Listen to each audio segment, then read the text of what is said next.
Hello, my dear children. Today we are going to learn and understand a new poem, Under the Greenwood Tree. Children, we all are aware about the famous poet William Shakespeare. He was regarded as the greatest writer in the English language. This poetry, Under the Greenwood Tree, appears in Act 2, Scene 5, of Shakespeare's plays, As You Like It. It is one of the best poetry from Shakespeare's plays. So come on, let's read the poem and understand its meaning. So please pay attention carefully. Under the greenwood tree, under the greenwood tree, who loves to lie with me and turn his merry note unto the sweet bird's throat. Come hither, come hither, come hither. Here shall he see no enemy but winter and rough weather, who doth ambition shun and loves to live the sun, seeking the food he eats and pleased with what he gets. Come hither, come hither, come hither. Here shall he see no enemy but winter and rough weather. The poet of this poem is William Shakespeare. So let's see the first stanza. In this stanza, under the greenwood tree, who loves to lie with me and turn his merry note unto the sweet bird's throat. Come hither, come hither, come hither. Here shall he see no enemy but winter and rough weather. Here in this stanza, children, the poet invites us to celebrate the happiness of living in nature. As you can see the child sleeping nicely, under the tree. So, that is, under the greenwood tree, the poet calls us to listen to the cheery song of a bird. In the second line, the word lie is given, L-I-E, lie, which can be interpreted in two ways. It means either lie as in lie down with me under the greenwood tree, or it means lie as in join me in this falsehood about how cheery or blissful it is under the greenwood tree.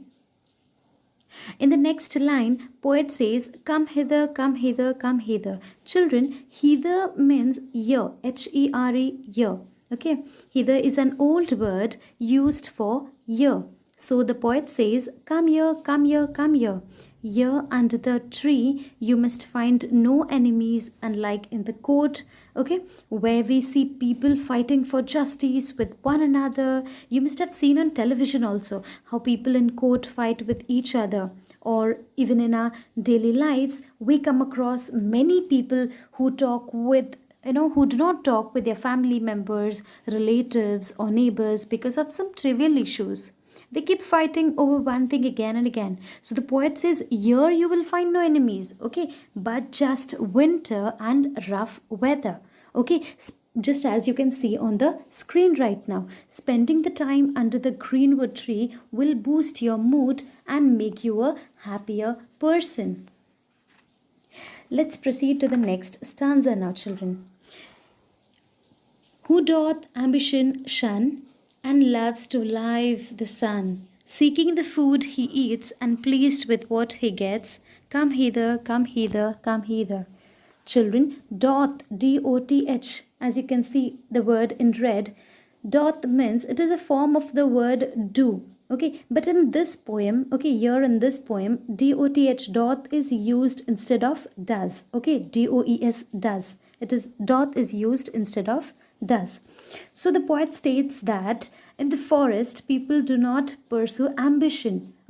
People do not pursue ambition like the people who live in the city. But instead, they appreciate the life in the nature. And they are satisfied with the food they get to eat. The poet calls us to come and live a simpler life in the woods. You'll not have television, mobile phones, internet connection, but it will be more rewarding existence. It will be free from the struggles of the modern society that we live in. Children, finally, the poet concludes the poem by saying that here in the forest, you shall find no enemy, but just winter and rough weather. In short, the poet, through his poetry, invites us and asks us to take time out from our busy daily life and spend some time under the shelter of tree where one will find peace. Okay, the voice of birds will come and relax our minds. Okay, it will reduce our anger, fear, stress, and it is going to increase the pleasant feelings. Children, I hope you'll understood the poem. Thank you.